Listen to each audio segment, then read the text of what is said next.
അള്ളാന്റെ റസൂല് പറഞ്ഞു വിട്ടേക്കുക. ആ ഒട്ടകത്തിന് കൽപ്പന കിട്ടിയിട്ടുണ്ട് ആരുടെ വീട്ടുമുറ്റത്താണ് ഇറങ്ങേണ്ടതെന്ന്. എല്ലാവരും ഓടി വന്ന് കടിഞ്ഞാൻ പിടിച്ചവരെ വിട്ടു. സഹോദരങ്ങളെ ഒട്ടകം നടക്കാൻ തുടങ്ങി. എവിടേക്കെന്നറിയോ? ആ മദീനയിൽ ഒരാളുണ്ടായിരുന്നു, ബഹുമാനപ്പെട്ട അബൂ അയ്യൂബ് അൻസാരി റളിയല്ലാഹു അൻഹു. എല്ലാവരും റസൂലുള്ളാഹിനെ കാത്തു നിൽക്കുമ്പോ അബൂ അയ്യൂബ് അൻസാരി മാത്രം വീടിന്റെ അകത്തിരുന്നു. തന്റെ വീടൊരു ചെറിയ വീടാണ്. അള്ളാന്റെ റസൂല് തന്റെ വീട്ടിൽ വരുമോ? അള്ളാന്റെ റസൂല് തന്റെ ആദിത്യം വരുമോ? മദീനയിലെ ഗോത്രപ്രമുഖന്മാര് റസൂലുള്ളാഹിനെ വിളിക്കാൻ കാത്തിരിക്കുമ്പോ അബൂ അയ്യൂബ് അൻസാരി വീടിന്റെ ഉള്ളിൽ തന്നെയുള്ളൂ. മനസ്സിന് വല്ലാത്ത ആഗ്രഹമുണ്ട് അള്ളാന്റെ റസൂലിന്റെ വീട്ടിൽ നിന്ന് വന്നിരുന്നത്. ആഗ്രഹമുണ്ട്. എന്റെ ശബ്ദം കേൾക്കുന്ന സഹോദരങ്ങളെ സഹോദരിമാരെ ആഗ്രഹിക്കുക. ആഗ്രഹത്തിന്റെ പവർ എന്താണെന്നറിയോ? കൈകൊണ്ട് ചെയ്തതല്ല, ഹൃദയത്തിന്റെ ഉള്ളിൽ ഒരു സ്വപ്നമുണ്ടായി. വീടിന്റെ ഉള്ളിൽ അബൂ അയ്യൂബ് അൻസാരി റളിയല്ലാഹു അൻഹു മനസ്സിന്റെ ഉള്ളിൽ ആഗ്രഹമുണ്ട്, ഹൃദയത്തിന്റെ ഉള്ളിൽ ഒരു ആഗ്രഹമുണ്ട്. അല്ലാഹുവിന്റെ റസൂൽ തന്റെ വീട്ടിലേക്ക് വന്നാലോ? റസൂലുള്ളാഹിയുടെ ഒട്ടകം നടക്കാൻ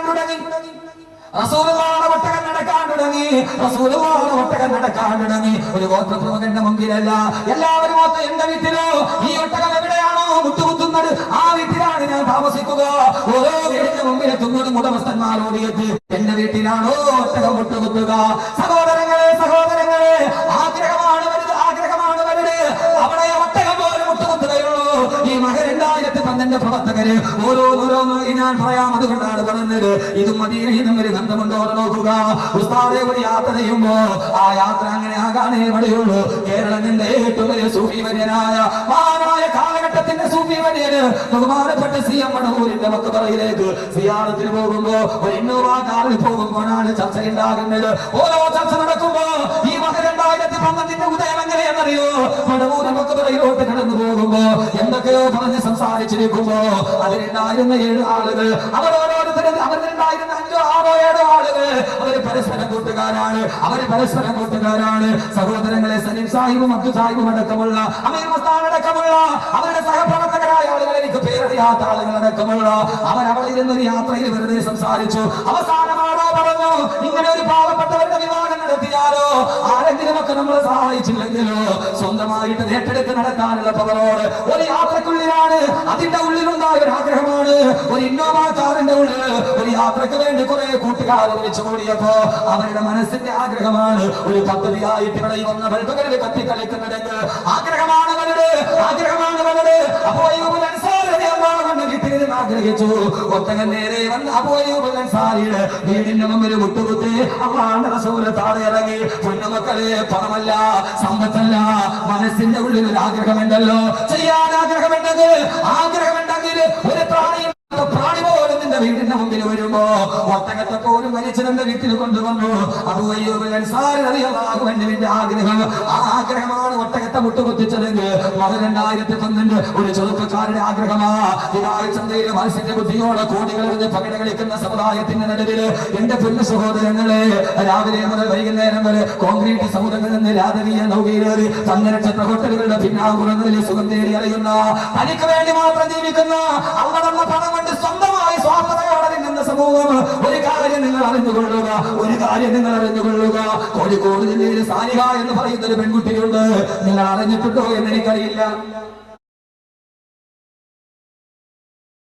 ആരാ സാലിഹ എന്നറിയോ? 2 റമദാനുകൾക്ക് മുമ്പ് ഒരു 17 27 രാവിലെ അന്ന് പത്രത്തിൽ നമ്മൾ വായിച്ചതാ.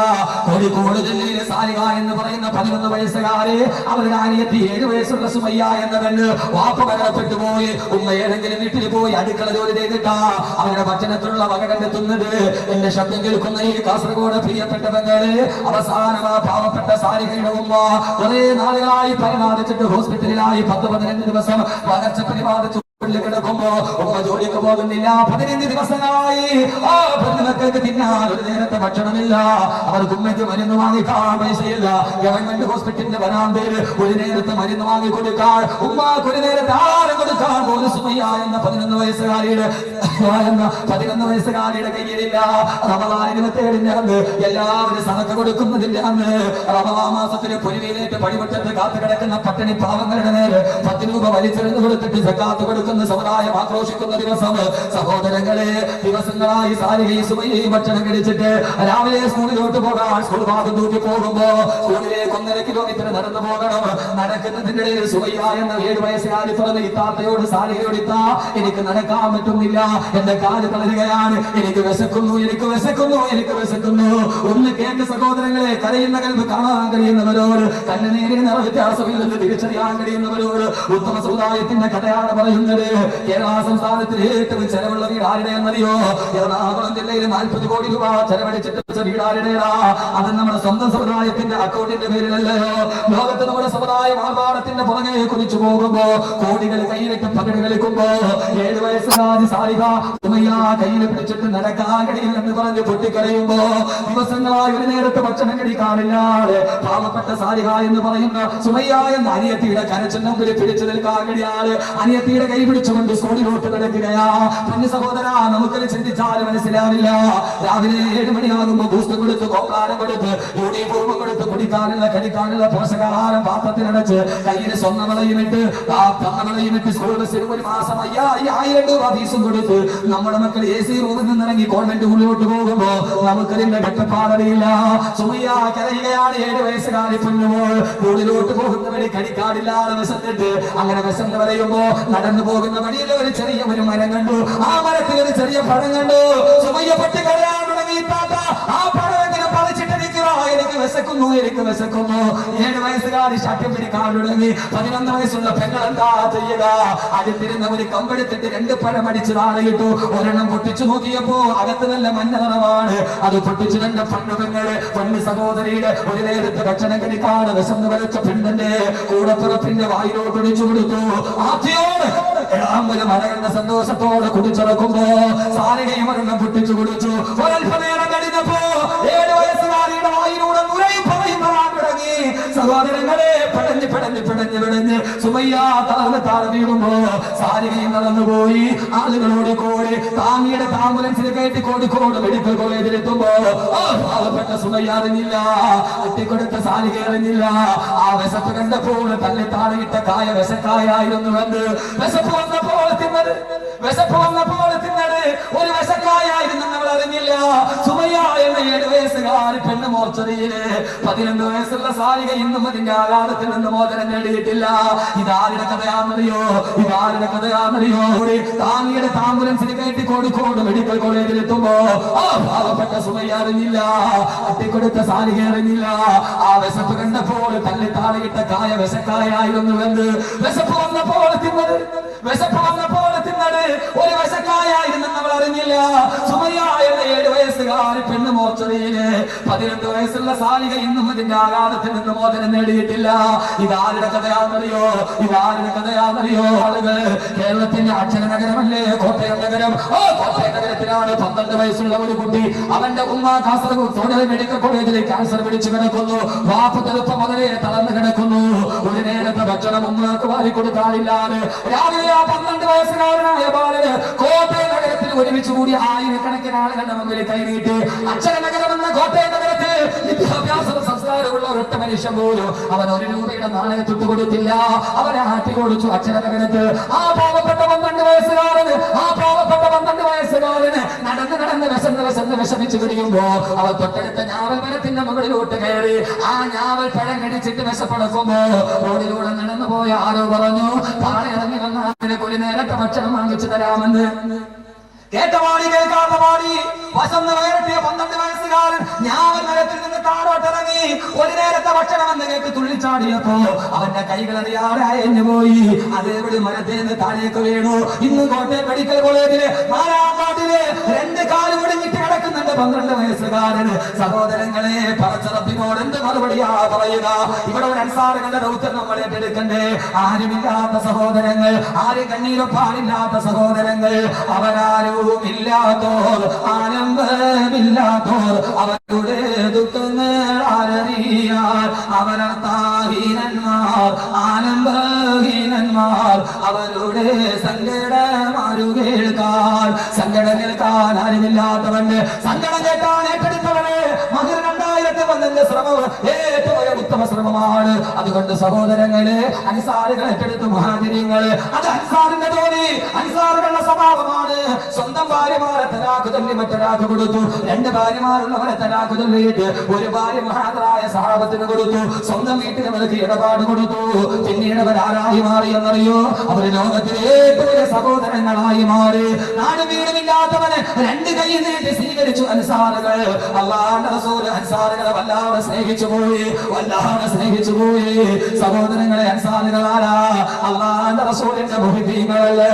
റസൂലുള്ള പറഞ്ഞ അൻസാറുകളെ, അൻസാറുകളെ, നിങ്ങൾ എന്റെ കുടുംബക്കാരാണ്, നിങ്ങൾ എന്റെ കുടുംബക്കാരാണ്. അതുകൊണ്ടല്ലേ ചെറുപ്പക്കാരാ, ഒരു നിമിഷം ചിന്തിച്ചു നോക്ക്. അല്ലാഹുവിന്റെ റസൂലിന്റെ ജന്മനാട് മക്കയല്ലേ, എന്നിട്ട് റസൂലുള്ള ഖബറടക്കാൻ തെരഞ്ഞെടുത്ത നാടേടാ അത് മദീനയല്ലേ, മദീനയല്ലേ, മദീനയല്ലേ. അല്ലാഹുവിന്റെ റസൂലിന് മക്കയോട് വല്ലാത്ത സ്നേഹമുണ്ടായിരുന്നു. റസൂലുള്ള വഫാത്താകുമ്പോ മക്ക നഗരം റസൂലുള്ളാഹിയുടെ കയ്യിലാണ്. എന്നിട്ട് റസൂലുള്ള സ്വന്തം നാട്ടിൽ തിരിച്ചു പോയില്ല. റസൂലുള്ളാഹിക്ക് മക്കയോട് സ്നേഹമില്ലാഞ്ഞിട്ടല്ല. ഒരു ദിവസം വഴി യുദ്ധം കഴിഞ്ഞ് വരുമ്പോ അല്ലാഹുവിന്റെ റസൂൽ ഒരു വഴി കണ്ടു. ചോദിച്ചത് എങ്ങോട്ടുള്ള വഴിയാ? നബിയേ, മക്കയിലോട്ടുള്ള വഴിയാണ്. അവിടെ ഇരുന്ന് റസൂലുള്ള പൊട്ടിക്കരഞ്ഞു, എന്റെ മക്ക, എന്റെ മക്ക, എന്റെ മക്ക, എന്റെ ജന്മനാട്ടിലോട്ടുള്ള വഴിയോ? ആ റോഡ് കണ്ടപ്പോൾ റസൂലുള്ള പൊട്ടിക്കരഞ്ഞു പോയി. എന്നിട്ടും അല്ലാഹുവിന്റെ റസൂൽ മദീന തെരഞ്ഞെടുത്തതെന്നാ? എന്നെ സഹായിച്ചവരല്ലേ, ആരുമില്ലാത്തപ്പോ 2 കൈ നീട്ടി സ്വീകരിച്ചവരല്ലേ എന്ന ആദരവായ പ്രവാചകൻ നബി മുഹമ്മദ് റസൂലുള്ളാഹ്. സഹായിച്ചവരെ റസൂലുള്ള വെറുപ്പില്ല. അല്ലാഹുവിന്റെ റസൂൽ സഹാബത്തുകൾ അവര് 2 പേരും ഒരുമിച്ച് ജീവിക്കുമ്പോ ആ സമയത്ത് ഒരു സംഭവം ഉണ്ടായി. ചുരുക്കി പറയാം, ആ സമയത്ത് അല്ലാഹുവിന്റെ റസൂലിന്റെ അടുക്കൽ ഒരു പരാതി വന്നു. യുദ്ധം ജയിക്കുമ്പോ അല്ലാഹുവിന്റെ റസൂൽ യുദ്ധത്തിൽ കിട്ടിയ സമ്പത്ത് വേർതിരിക്കുമ്പോ റസൂലുള്ളാഹിയുടെ മക്കക്കാരായ സഹാബത്തിന് കൂടുതൽ കൊടുക്കുന്നു, മദീനക്കാരായ അൻസാറുകൾക്ക് അത്രയും തരാറില്ല. എവിടെ ഉണ്ടാവൂല പ്രശ്നം? പ്രശ്നം എല്ലായിടത്തും ഉണ്ടാവും. പരസ്പര സ്നേഹമായി ഫുള്ള് പറയുന്ന സമയത്ത് പ്രധാനപ്പെട്ട കാര്യം പറഞ്ഞിട്ട് വേണം വരിക. മദീനയിൽ ഒരു വീട്ടിൽ മലക്കുകൾ ഇറങ്ങി രാത്രി. മഹാസംഭവം നടന്നു മദീനയിൽ. രാത്രിയിൽ ഒരു വീട് കാണാൻ വേണ്ടി കുറെ ആളുകൾ വന്നു. കേട്ടോളെ കേട്ടോളെ, ഞാൻ തമാശ പോലും ഒഴിവാക്കുകയാണ്. കാരണം വിഷയത്തിന് ഗൗരവമാണ്, വലിയ വിഷയമാണ്. ഇവിടെ പറഞ്ഞ് അവസാനിപ്പിക്കും. അൻസാറുകൾ തുടങ്ങിയിട്ട് ഞാൻ അൻസാറുകളുടെ സ്വഭാവം പറയണം, അതിന് കിട്ടുന്ന 3 ഗുണം പറയണം. അത് ദുനിയാവിലുണ്ട്, ആഖിറത്തിലുണ്ട്, രണ്ടിടത്തുമുണ്ട്. ഇത് രണ്ടും പറയണം. അല്ലാഹു തൗഫീഖ് നൽകട്ടെ. ഇതിന്റെ ഗുണം നിങ്ങൾ ഉച്ചരിക്കുന്ന, നിങ്ങൾ ഉദ്ദേശിക്കുന്ന ഗുണമൊന്നും അല്ല. ഇൻഷാ അല്ലാഹ് നാളെ നേരത്തെ വരെ ഞാൻ പറയാം. ഇത് ചെയ്താൽ കിട്ടുന്ന ഗുണം ഖുർആൻ പറഞ്ഞതാണ്. റസൂലുള്ളാഹി നിങ്ങൾ ഉദ്ദേശിക്കുന്ന ഗുണമൊന്നുമല്ല. റിസ്കിന് വിശാലത കിട്ടും, അല്ലെങ്കിൽ ആയുസ് വർദ്ധിക്കും, ഇതൊന്നുമല്ല. നമ്മുടെ ജീവിതത്തിലെ ഏറ്റവും വലിയ ദുഃഖം ഏതാണോ ആ ദുഃഖം ഉള്ള പറ്റിയത്. നമ്മുടെ ജീവിതത്തിലെ ഏറ്റവും വലിയ ദുഃഖം ഏതാ? പക്ഷെ അത് നാളെ വരാൻ പറയാം. നിങ്ങൾ ഉദ്ദേശിക്കുന്ന ദുഃഖമൊന്നുമല്ല. കാസർഗോഡ് ചൂട് വല്ലാത്ത ചൂടാണ്, വല്ലാത്ത ചൂടാണ്. കുളത്തിലെ വെള്ളം കുടിച്ചാലും ദാഹം. ഇടയിൽ പ്രശ്നമായി. അള്ളാന്റെ റസൂല് യുദ്ധം ചെയ്യുമ്പോൾ 2 കൂട്ടരോട് വാച്ച് യുദ്ധം ചെയ്യും. സ്വന്തം വീട് വിട്ടുകൊടുത്തു, നാട് വിട്ടുകൊടുത്തു, ഇവിടെ ഇവിടെ. അപ്പൊ സഹാബത്തിന്റെ ഇടയിൽ ഒരു കുശുകുശുക്ക്. എന്താ കുശുകുശുക്ക്? റസൂലുള്ള നമ്മുടെ നാട്ടിൽ വന്നിട്ട് നമ്മൾ നാട് കൊടുത്ത്, വീട് കൊടുത്ത്, എല്ലാം കൊടുത്തു. എന്നിട്ട് റസൂലുള്ള യുദ്ധം ചെയ്തിട്ട് അവസാനം സ്വർണ്ണവും വെള്ളിയൊക്കെ കിട്ടും. അത് റസൂലുള്ളാഹിയുടെ കുടുംബക്കാരായ മക്കാരില്ല, അവരവിടെ നിന്നല്ലേ കൂടെ വന്നവർക്ക് കൊടുക്കുന്നു. നമുക്ക് പലപ്പോഴും എന്തായിരുന്നു കുറേശ്ശേ തരുന്നുള്ളൂ എന്ന് പരാതി വന്നു. ഈ പരാതി ബഹുമാനപ്പെട്ട അബൂ സഈദ് ഖുദരി റളിയല്ലാഹു അൻഹു റിവായത്ത് ചെയ്യുന്ന ഹദീസ്. അൻസാറുകളുടെ പ്രതിഫലം കേട്ടോളി. എവിടെ ഇങ്ങോട്ട് പോകും. അൻസാറുകളുടെ പ്രതിഫലം കേട്ടോളി. അബൂ സഈദ് ഖുദരി റളിയല്ലാഹു അൻഹു റിവായത്ത് ചെയ്യുന്നു. ജാബിർ ഇബ്നു ഉബാദ റളിയല്ലാഹു അൻഹു അല്ലാഹുവിന്റെ റസൂലിന്റെ അടുക്കൽ വന്നിട്ട് പറഞ്ഞു, നബിയേ, യാ റസൂലല്ലാഹ്, യാ റസൂലല്ലാഹ് സ്വല്ലല്ലാഹു അലൈഹി വസല്ലം, അൻസാറുകളുടെ ഇടയിൽ വലിയ വിഷമമുണ്ട് നബിയേ. ഇങ്ങനെ ഒരു പരാതി വന്നിട്ടുണ്ട്. അങ്ങ് മക്കക്കാർക്ക് കൂടുതൽ കൊടുക്കുന്നു, മദീനക്കാർക്ക് വളരെ കുറച്ച് കൊടുക്കുന്നുണ്ട് എന്നൊരു പരാതി വന്നിട്ടുണ്ട്. അള്ളാഹുവിന്റെ റസൂലിന്റെ മനസ്സ് നൊന്തുപോയി. കാരണം റസൂലുള്ളാഹി ഏറ്റവും സ്നേഹിച്ച നാട് അൻസാർ. റസൂലുള്ളാഹി പറഞ്ഞു, അൻസാറുകളായ സഹാബാത്തിനോട് മുഴുവനും ഇവിടെ ഒരുമിച്ച് കൂടാൻ പറഞ്ഞു. റസൂലുള്ളാഹി മസ്ജിദ് നബവിയിൽ അൻസാറുകളെ മുഴുവനും ഒരുമിച്ച് കൂട്ടി. എന്നിട്ട് ബഹുമാനപ്പെട്ട റസൂലുള്ളാഹി സ്വല്ലല്ലാഹു അലൈഹി വസല്ലം അൻസാറുകളെ നോക്കിയിട്ട് ഒരു പ്രസംഗം നടത്തി. അൻസാറുകളെ നോക്കിയിട്ട് ഒരു പ്രസംഗം നടത്തി. എന്നാ പ്രസംഗം? ഒരു വല്ലാത്ത പ്രസംഗം, അള്ളാഹുവിന്റെ റസൂലിന്റെ കൽബിൽ തൊട്ട പ്രസംഗം. അതായിരുന്നു അത്. അള്ളാഹുവിന്റെ റസൂലിന്റെ കൽബിൽ തൊട്ട പ്രസംഗമായിരുന്നു. അള്ളാഹുവിന്റെ പ്രവാചകൻ സല്ലല്ലാഹു അലൈഹി വസല്ലം വിളിച്ചു. അൻസാറുകൾ മുഴുവൻ പള്ളിയിൽ ഒരുമിച്ച് കൂടി. പൊതുയോഗം നടക്കുക, എല്ലാവരും ഒരുമിച്ച് കൂടി. അള്ളാഹുവിന്റെ പ്രവാചകൻ വിളിച്ചു, യാ മഅ്ശറൽ അൻസാർ, ഓ അൻസാറുകളുടെ സമൂഹമേ, നിങ്ങൾ പറയുന്ന കാര്യങ്ങളിൽ അല്ലാഹുവിനെ നിങ്ങൾ ഭയപ്പെട്ടുകൊള്ളുക. നിങ്ങൾ പറയുന്നത് ന്യായമായ കാര്യങ്ങളല്ല. ഓ അൻസാറുകളെ, എന്നെ കുറിച്ച് നിങ്ങൾ അപവാദം പറയുന്നത് എന്തിനാ? ഞാൻ മക്കക്കാരോട് അമിതമായ സ്നേഹം കാണിക്കുന്നു. എന്റെ മദീനക്കാരെ, നിങ്ങൾക്കല്ലേ എന്നെ കൊണ്ട് ഏറ്റവും വലിയ പ്രയോജനമുണ്ടായത്? ഞാൻ വരുന്നതിന് മുമ്പ് നിങ്ങൾ വല്ലാതെ ഇരുട്ടിന്റെ കൂട്ടിരിട്ടിലല്ലായിരുന്നല്ലോ. എന്നെ കൊണ്ട് അല്ലാഹു നിങ്ങൾക്ക് ഹിദായത്ത് തന്നില്ലേ? തന്റെ മുമ്പിൽ ഇരിക്കുന്ന അൻസാറുകളോട് റസൂലുള്ള നടത്തിയ ഐതിഹാസികമായ പ്രഭാഷണമാണിത്. റസൂലുള്ളാഹിയുടെ അൻസാറുകളെ, ഞാൻ വരുമ്പോൾ നിങ്ങൾ വഴികേടിയായിരുന്നില്ലേ? പരസ്പരം ജൂതന്മാരുടെ കൂടെ നിങ്ങൾ ജീവിച്ചവരായിരുന്നില്ലേ? അല്ലാഹു എന്നെ കൊണ്ട് നിങ്ങളെ ഹിദായത്തിലാക്കിയില്ലേ? നിങ്ങളെല്ലാവരും ഏറ്റവും വലിയ ദരിദ്രന്മാരായിരുന്നില്ലേ? ഞാൻ മദീനയിൽ കാലുകുത്തുന്നതിന് മുമ്പ് മദീനക്കാരെ, നിങ്ങൾ ഏറ്റവും വലിയ ദരിദ്രനായിരുന്നില്ലേ? അല്ലാഹു എന്നെ കൊണ്ട് നിങ്ങളെ സമ്പന്നന്മാരാക്കിയില്ലേ? പരസ്പരം വെട്ടിമരിച്ച ശത്രുക്കളായിരുന്നില്ലേ നിങ്ങൾ? ഔസും ഹസറതുമായിരുന്നില്ലേ നിങ്ങൾ? ഞാൻ വന്നപ്പോ നിങ്ങളുടെ ഹൃദയങ്ങളെ യോജിപ്പിച്ചിട്ട് അല്ലാഹു നിങ്ങൾക്ക് സമാധാനവും സന്തോഷവും തന്നില്ലേ? എന്നിട്ട് എന്താ ഇതൊക്കെ ചെയ്തിട്ട് എന്നെ കൊണ്ട് പ്രയോജനം കിട്ടിയത് നിങ്ങൾക്കല്ലേ? അൻസാറുകളെ, എന്തിനാ മാർട്ടിൻ ലൂതർ കിങ്ങിന്റെ പ്രഭാഷണമല്ല ഐതിഹാസികമായ പ്രഭാഷണം, അല്ലാഹുവിന്റെ റസൂലിന്റെ പ്രഭാഷണമാ. ആ സമയത്ത് അൻസാറുകൾ പറഞ്ഞു, നബിയേ, ഖാലു അല്ലാഹു വറസൂലുഹു അൻഹു അഫ്ളൽ. ഓ നബിയേ, അല്ലാഹു പറഞ്ഞ പ്രവാചകനുമാണ് നിങ്ങൾക്ക് ഏറ്റവും ശ്രേഷ്ഠൻ നബിയേ എന്ന് ബഹുമാനപ്പെട്ട റസൂലുള്ളാഹിയോട് പറഞ്ഞപ്പോ അല്ലാഹുവിന്റെ റസൂൽ ചോദിച്ചു, സഹാബാ, ഓ അൻസാറുകളെ, ഓ അൻസാറുകളെ, ഓ അൻസാറുകളെ, അലാ തുജീബൂനനി യാ മഅശറൽ അൻസാർ. ഇതൊക്കെ പറഞ്ഞിട്ട് നിങ്ങളൊരു മറുപടി എന്നോട് ചോദിക്കാത്തതെന്താ?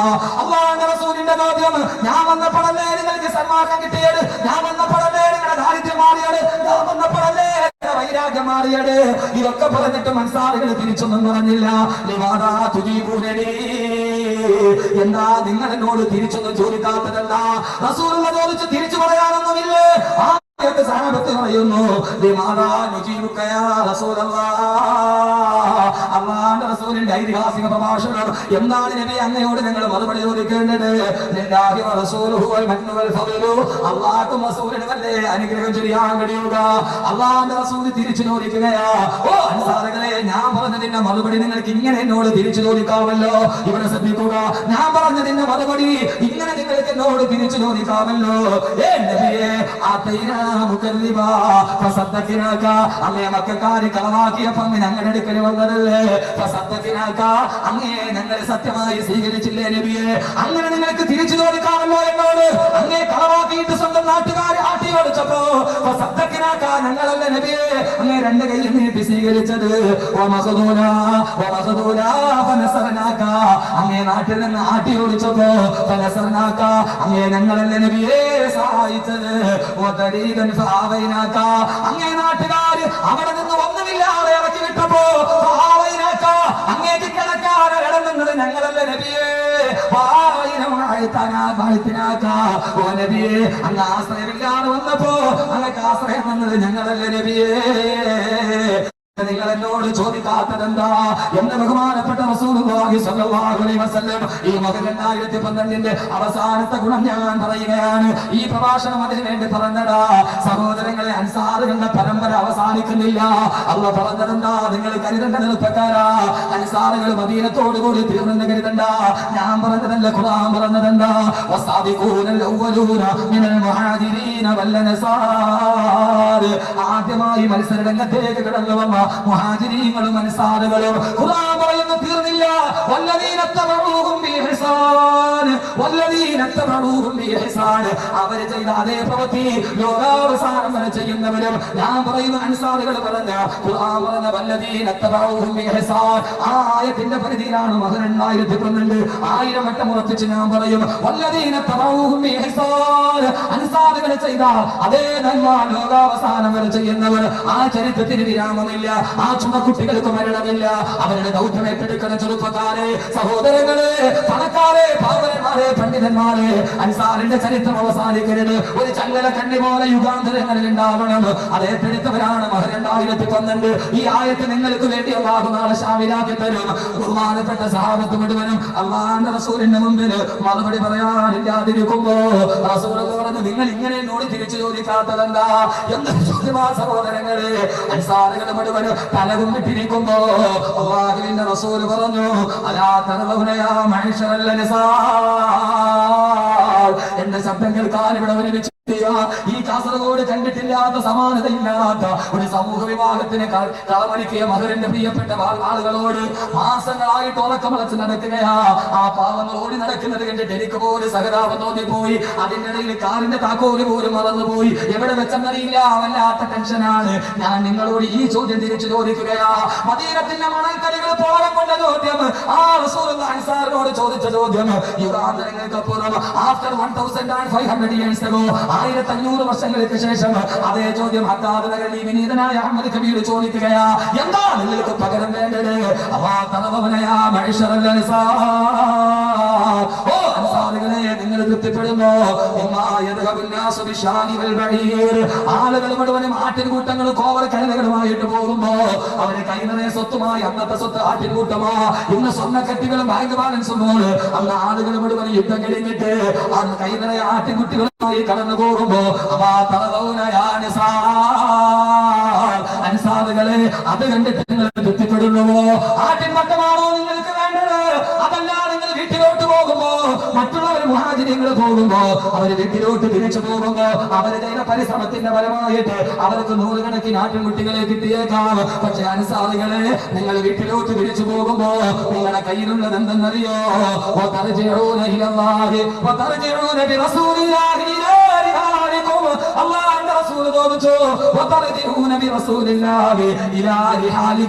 നിങ്ങളുടെ വീട്ടിലേക്ക് നിങ്ങൾ തിരിച്ചു പോകുമ്പോ നിങ്ങളുടെ കയ്യിൽ അല്ലാഹുവിന്റെ റസൂലല്ലേ ഉള്ളത്.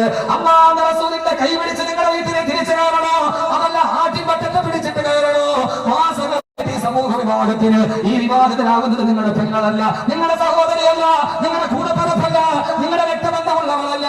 എന്നിട്ട് പോലും സ്വന്തം പെങ്ങളുടെ കല്യാണമോ ഇത്രയും വലിയ ആഘോഷത്തോടെ ആഘോഷത്തോടെ നടക്കുമ്പോ പൊന്നു ചെറുപ്പക്കാരെ, ഇതിനു വേണ്ടി സഹായിച്ചവരെ, സഹകരിച്ചവരെ, ഞാൻ ചോദിക്കുന്നു, ഈ വഴുത് കഴിഞ്ഞ് നിങ്ങൾ തിരിച്ചു പോകുമ്പോ നിങ്ങളുടെ കയ്യിൽ സ്വർണ്ണക്കെട്ടി വേണോ? അതല്ലാതെ വീട്ടിലോട്ട് തിരിച്ചു പോകുമ്പോ അല്ലാഹുവിന്റെ റസൂലിനെ നിങ്ങളുടെ കയ്യിൽ വേണോ എന്ന് ചോദിച്ചപ്പോ റസൂൽ നിർത്തിയില്ല. നിങ്ങളുടെ വീട്ടിലേക്ക് നിങ്ങൾ തിരിച്ചു പോകുമ്പോ അല്ലാഹുവിന്റെ റസൂൽ നിങ്ങളുടെ നെഞ്ചിലുണ്ട്. ആ റസൂലുള്ള കൈ പിടിച്ച് നിങ്ങളെ സ്വർഗത്തിൽ കയറ്റട്ടെ. ആ റസൂലുള്ള കൈ പിടിച്ച് നിങ്ങൾ സ്വർഗത്തിൽ കയറ്റട്ടെ. അല്ലാഹുവിന്റെ റസൂൽ നിർത്തിയില്ല. എന്റെ റൂഹ് അല്ലാഹുവിന്റെ കയ്യിൽ സുരക്ഷിതമാണോ? അല്ലാഹു തന്നെയാണ് സത്യം. അൻസാറുകളോട് ഒരു താഴ്വരയുടെ മുകളിൽ ഒരുമിച്ച് കൂടി ബാക്കിയുള്ളവര് വേറൊരു താഴ്വര ഒരുമിച്ച് കൂടിയാൽ വല്ലാഹി പടച്ച തമ്പുരാനെ തന്നെയാണ് സത്യം. എന്റെ അൻസാറുകളെ ഞാൻ ഉപേക്ഷിക്കുകയില്ല. എന്റെ കൂടപ്പിറപ്പുകളും എന്റെ സഹോദരങ്ങളും എനിക്ക് വേണ്ടപ്പെട്ടവരും ഒരു താഴ്വരയുടെ മുകളിൽ ഒരുമിച്ച് കൂടി. അൻസാറുകൾ മുഴുവനും വേറൊരു താഴ്വരയിൽ ഒരുമിച്ച് കൂടി. എന്നാൽ സഹായിക്കുന്നവന്റെ കൂടെയാണ് മുഹമ്മദ് റസൂലുള്ളാഹിയുള്ളത്. എന്റെ ആത്മാവാരുടെ കയ്യിലാണോ? ആ ആത്മാവിനെ കൊണ്ട് തന്നെയാണ് സത്യം, അല്ലാഹുവിനെ കൊണ്ട് സത്യം. എന്റെ അൻസാറുകൾ ഓടിക്കയറിയ താഴ്വരയിലേ ഞാൻ ഓടിക്കയറൂ.